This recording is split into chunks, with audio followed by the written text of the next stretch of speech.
आज हम राजनीति विज्ञान के बीए पार्ट फर्स्ट के पेपर राजनीति विज्ञान का मूलाधार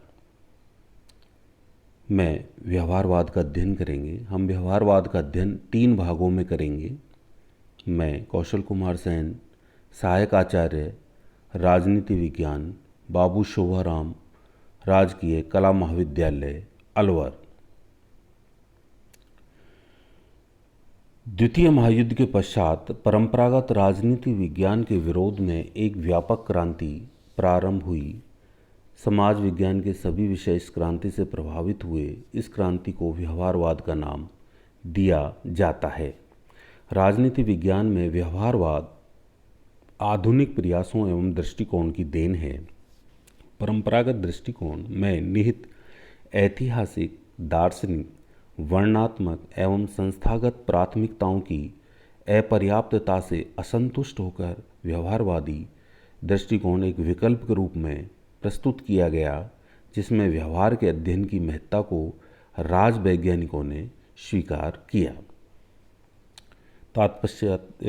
तात्पर्य यह है कि व्यवहारवाद मुख्य रूप से द्वितीय विश्व युद्ध के बाद स्थापित हुआ और इस क्रांति को व्यवहारवादी क्रांति के नाम से भी जाना जाता है। ये मुख्य रूप से परंपरागत राजनीति विज्ञान के विरोध में पैदा हुआ एक दृष्टिकोण है, जिसने राजनीति विज्ञान को आधुनिक रूप प्रदान किया। व्यवहारवाद से अभिप्राय। व्यवहारवाद शब्द का प्रयोग आरंभ में, जैसा डेविड ईस्टन ने लिखा है, मनोवैज्ञानिक संकल्पना के अर्थ में किया गया था, जिसका आरंभ जेवी वाटसन ने किया था। यह फ्रायड की मनोवैज्ञानिक विश्लेषण व अचेतन के विरोध में प्रतिक्रिया है। व्यवहारवाद में आत्मनिष्ठ तत्वों का कोई स्थान नहीं है। व्यवहारवादियों का मत है कि किसी व्यक्ति की इच्छा, उद्देश्य, विचार या चेतन क्या है, यह आत्मनिष्ठ होने के कारण प्रमाणित नहीं किए जा सकते हैं, परंतु बाहरी आचरण और व्यवहार को देखा जा सकता है। मानव का व्यवहार जो हमें दिखाई देता है, वह बाहरी उद्दीपन से उत्पन्न मनुष्य की अनुक्रिया है।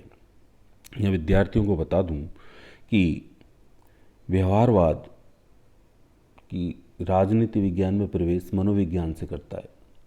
जब मनोविज्ञान की परिभाषा में परिवर्तन हुआ, पहले मनोविज्ञान को आत्मा का विज्ञान माना जाता था, आत्मा या मन का। चूँकि बाद में मनोवैज्ञानिकों ने खुद ने अनुभव किया कि आत्मा और मन या अमूर्त चीज़ें, इनका अध्ययन हम वास्तविक अध्ययन नहीं कर सकते। फिर मनोविज्ञान को चेतना का विज्ञान माना गया, लेकिन उसमें भी ये था कि हम चेतना का भी सही मायने में अर्थ नहीं कर सकते। तो फिर मनोवैज्ञानिक जेवी वाटसन हुए। उन्होंने मनोविज्ञान की परिभाषा को परिवर्तित किया और उन्होंने कहा कि मनोविज्ञान मनुष्य के व्यवहार का विज्ञान है। तो एक बहुत बड़ा परिवर्तन मनोविज्ञान की परिभाषा में हुआ और सही मायने में ये महसूस किया गया कि मनुष्य के व्यवहार का अध्ययन किया जा सकता है। तो जब मनोविज्ञान की परिभाषा परिवर्तित हुई, तो ये प्रभाव, क्योंकि एक विषय दूसरे विषय से संबंधित है, तो जब मनोविज्ञान में परिवर्तन हुआ तो ये मनोविज्ञान का ये परिवर्तन राजनीति विज्ञान को भी प्रभावित करने लगा और राजनीति वैज्ञानिक महसूस करने लगे कि हम भी अब तक जो संस्थाओं का अध्ययन करते थे, वो संस्थाएं इम्पोर्टेंट नहीं है, उनमें काम करने वाले लोग जो हैं उनके व्यवहार का अध्ययन हमें करना चाहिए, क्योंकि वही व्यवहार उन संस्थाओं को अच्छा या बुरा बनाता है।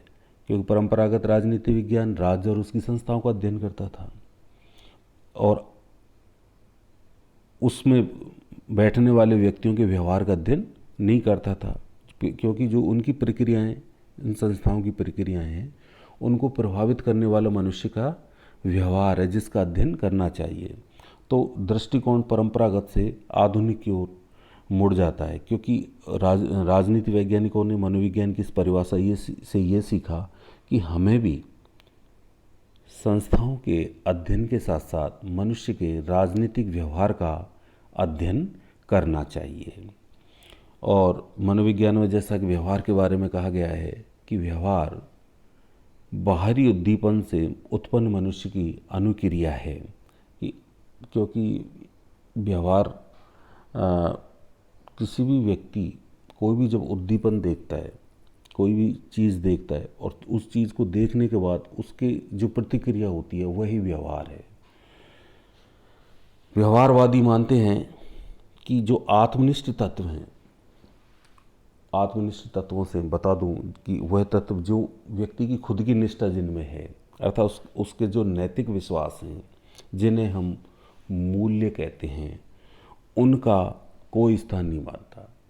वो कहता है कि जो व्यवहारवाद अध्ययन, व्यवहारवादी राजनीति शास्त्री जो भी अध्ययन करें वो उस राजनीतिक घटना का व्यवहार परक अध्ययन करें, अर्थात वो उसके व्यवहार का अध्ययन करें, उससे आंकड़े एकत्रित करें और उन आंकड़ों का विश्लेषण करें, तत्पश्चात अपने सिद्धांतों का निरूपण करें। मतलब खुद के विश्वासों को उस समस्या से दूर रखें।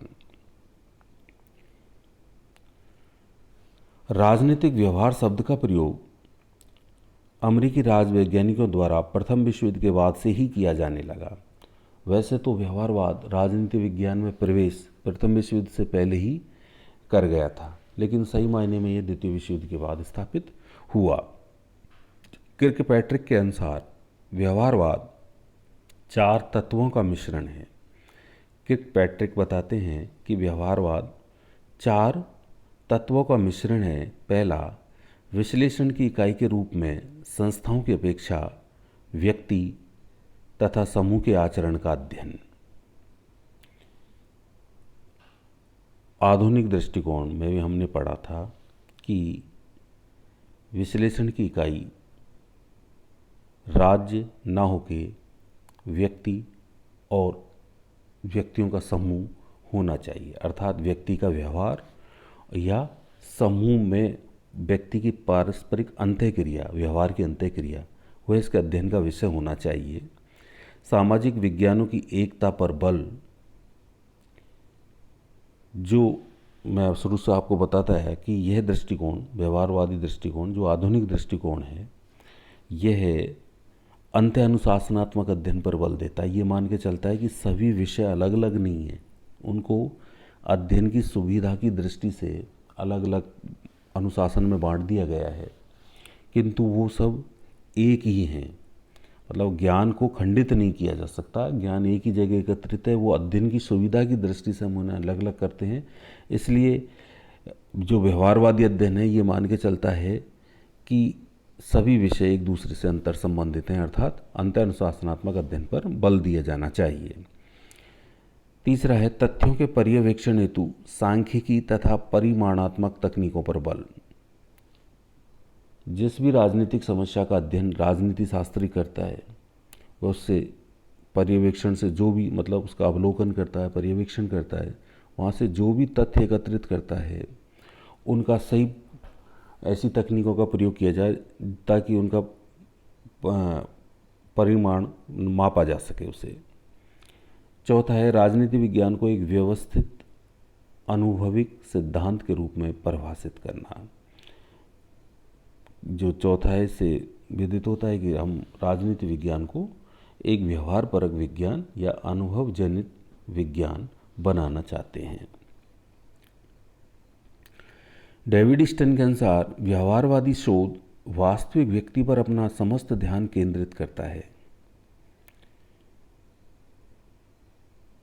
व्यवहारवाद के अध्ययन की इकाई मानव का ऐसा व्यवहार है जिसका प्रत्येक व्यक्ति द्वारा पर्यवेक्षण, मापन और सत्यापन किया जा सकता है। व्यवहारवाद राजनीतिक व्यवहार के अध्ययन से राजनीति की संरचनाओं और प्रक्रियाओं इत्यादि के बारे में वैज्ञानिक व्याख्याएं विकसित करना चाहता है। यहाँ डेविड स्टन ने व्यवहारवाद को परिभाषित करने का प्रयास किया है, जिसमें उन्होंने कहा है कि व्यवहारवादी शोध वास्तविक व्यक्ति पर अपना ध्यान केंद्रित करता है। तात्पर्य यह है कि जो व्यवहारवादी हैं, जो व्यवहारवादी शोध करता है, जिस भी राजनीतिक समस्या का अध्ययन करते हैं तो कोई भी राजनीतिक समस्या डेफिनेटली व्यक्ति द्वारा पैदा की जाती है, तो जिस भी व्यक्ति द्वारा वह पैदा की जाती है उस व्यक्ति के व्यवहार पर केंद्रित करता है अपना ध्यान। और उस व्यवहारवाद के अध्ययन की इकाई मानव का ऐसा व्यवहार है जिसका प्रत्येक व्यक्ति द्वारा पर्यवेक्षण, मापन और सत्यापन किया जा सकता है। कि किसी भी व्यक्ति के राजनीतिक व्यवहार का अध्ययन करने के लिए पर्यवेक्षण, मापन और सत्यापन द्वारा उसे सत्यापित किया जा सकता है। अर्थात किसी भी व्यक्ति के राजनीतिक व्यवहार को पर्यवेक्षण किया जा सकता है, उसका मापन किया जा सकता है और फिर उसका सत्यापन किया जा सकता है। व्यवहारवाद राजनीतिक व्यवहार के अध्ययन से राजनीति की संरचनाओं और प्रक्रियाओं इत्यादि के बारे में वैज्ञानिक व्याख्याएं विकसित करना चाहता है। व्यवहारवादी अध्ययन जो संस्थाएं हैं, संरचनाओं से तात्पर्य यहाँ संस्थाएं, राज्य और राज्य की संस्थाएं और उनमें बैठने वाले लोगों की जो अपने व्यवहार द्वारा उस संस्थाओं की प्रक्रियाओं को प्रभावित करते हैं। अर्थात संरचना और संरचनाओं की प्रक्रिया, प्रत्येक संरचना अर्थात प्रत्येक संस्था एक कार्य निश्चित प्रक्रियाएं करती है, तो उन प्रक्रियाओं का अध्ययन कर उनकी वैज्ञानिक परिभाषाएं प्रस्तुत करना है। तो डेविड स्टर्न ने व्यवहारवाद के द्वारा मतलब मुख्य अपना फोकस राजनीतिक व्यवहार के अध्ययन पर किया है। व्यवहारवाद का विकास ग्राहम वालास जो राजनीति शास्त्री हैं की पुस्तक ह्यूमन नेचर इन पॉलिटिक्स तथा आर्थर बेंटले की द प्रोसेस ऑफ गवर्नमेंट सन 1908 में प्रकाशित हुई। इन दोनों पुस्तकों का प्रकाशन राजनीति विज्ञान की अध्ययन प्रणाली में परिवर्तन का प्रतीक था। अब राजनीति की अनौपचारिक प्रक्रियाओं पर अधिक और राज्य की राजनीतिक संस्थाओं पर कम बल दिया जाने लगा। राजनीति विज्ञान के अध्ययन में समाजशास्त्र और मनोविज्ञान जैसे सामाजिक विज्ञान की शाखाओं का खुलकर प्रयोग किया जाने लगा। व्यवहारवादी विकास में वैसे तो व्यवहारवाद अभी मैंने जैसा बताया कि द्वितीय विश्व युद्ध के बाद स्थापित हुआ, लेकिन इसका जो राजनीति विज्ञान में प्रवेश है वह तभी से हो गया था जैसे मनोविज्ञान की परिभाषा परिवर्तित हुई।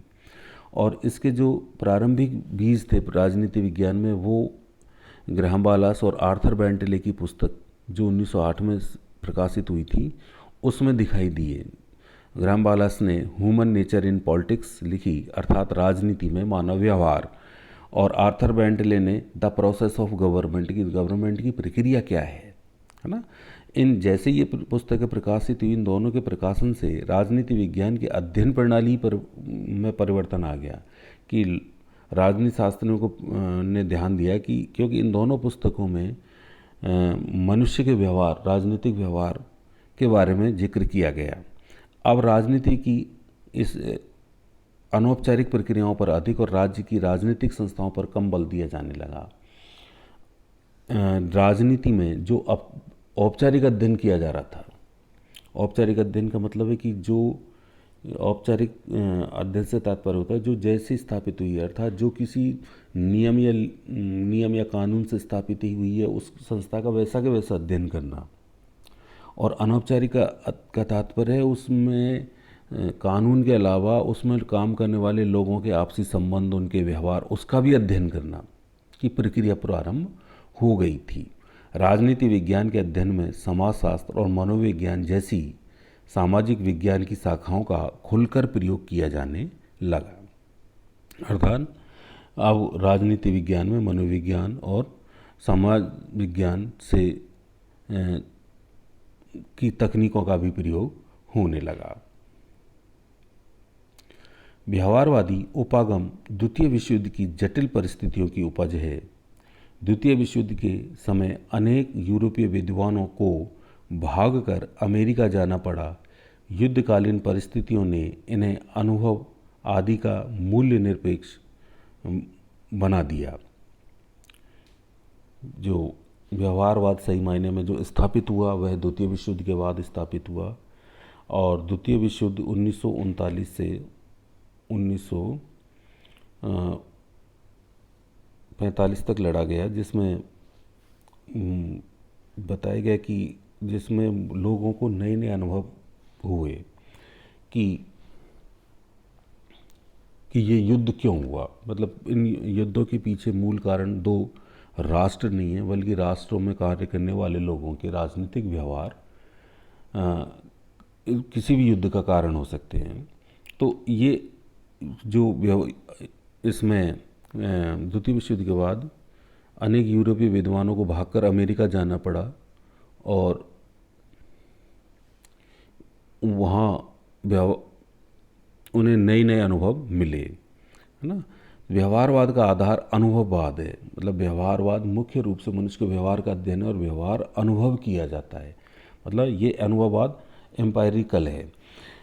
अमेरिका में चार्ल्स मेरियम ने व्यवहारवाद का नेतृत्व किया। मेरियम की पुस्तक new aspects of political science 1925 अनुभववादियों की प्रेरणा का स्रोत बन गई।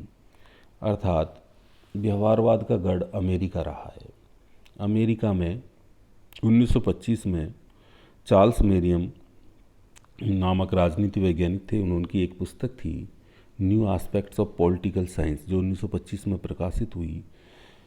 इसने व्यवहारवाद में नींव के पत्थर का कार्य किया। अब राजनीति विज्ञान, समाजशास्त्र, मनोविज्ञान, दर्शन, सांख्यिकी, अर्थशास्त्र एवं मानवशास्त्र जैसे विज्ञानों के निकट आने लगा। तात्पर्य कि इस मनुष्य के राजनीतिक व्यवहार का अध्ययन किया जाने लगा। और जब व्यवहार का अध्ययन करते हैं तो मनुष्य के व्यवहार को समाज की जितनी भी परिस्थितियां वो प्रभावित करती हैं, है ना। तो उन्हीं से वो अलग अलग विषय जैसे जिन्हें समाजशास्त्र, मनोविज्ञान, दर्शन, सांख्यिकी, अर्थशास्त्र आदि कह सकते हैं, वो सभी उससे प्रभावित करने लगे। शिकागो विश्वविद्यालय में TB. Smith, Charles Merriam, Harold Lasswell को अभिनव राजविज्ञान का संस्थापक कहा जा सकता है। Charles Merriam social science research council के पहले चेयरमैन बने। मेरियम के बाद Harold Lasswell, David Easton, Armand Coleman, Karl Deutsch, Edward Shils आदि ने व्यवहारवादी अध्ययन को आगे बढ़ाया। तात्पर्य व्यवहारवाद का अलग से अध्ययन करने के लिए अमेरिका के शिकागो विश्वविद्यालय में एक अलग डिपार्टमेंट खोला गया, जिसे शिकागो संप्रदाय या शिकागो स्कूल के नाम से जाना जाता है, जिसके पहले अध्यक्ष चार्ल्स ई मेरियम बने। और चार्ल्स मेरियम की अध्यक्षता में व्यवहारवादियों ने अपना कार्य प्रारंभ कर दिया। और बाद में डेविड ईस्टन के नेतृत्व में शिकागो संप्रदाय ने, जो व्यवहारवादी अध्ययन के लिए स्थापित हुआ था, उसने अपना इम्पोर्टेंट योगदान, महत्वपूर्ण योगदान दिया। शेष आगे के अंक में। नमस्कार।